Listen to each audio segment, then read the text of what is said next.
Summer స్పెషల్లో ఇంకొక episode చూసేద్దాం. And welcome back to my channel. First అయితే గిన్నెలో కొంచెం వాటర్ పెట్టుకొని పొయ్యి మీద బాయిల్ చేసుకోవాలన్నమాట. ఎందుకు అంటే అందులో మనం రాగి పిండి కలుపుకోవాలి.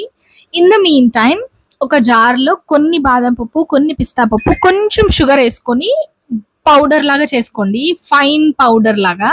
మీకు నచ్చితే జీడిపప్పు కూడా వేసుకోవచ్చు, చాలా మంచిదే.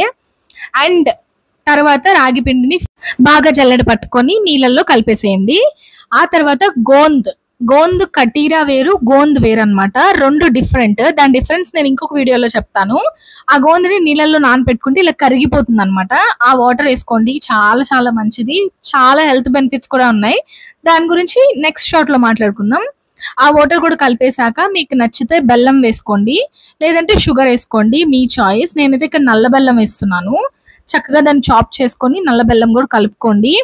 నల్ల బెల్లం ఎక్కువ స్వీట్ ఉండదు కాబట్టి పర్లా ఒక మాదిరిగా ఉంటుంది టేస్ట్. కలర్ అయితే కొంచెం బ్లాక్ గా వస్తుంది, చూసుకోండి. ఆ తర్వాత మనం ప్రిపేర్ చేసుకున్న పౌడర్ ని అందులో కలిపేసుకొని బాగా పేస్ట్ అయ్యేలాగా చేసుకోండి. అంటే లైక్ లమ్స్ లేకుండా చూసుకోండి, ఉండలు లేకుండా చూసుకోండి.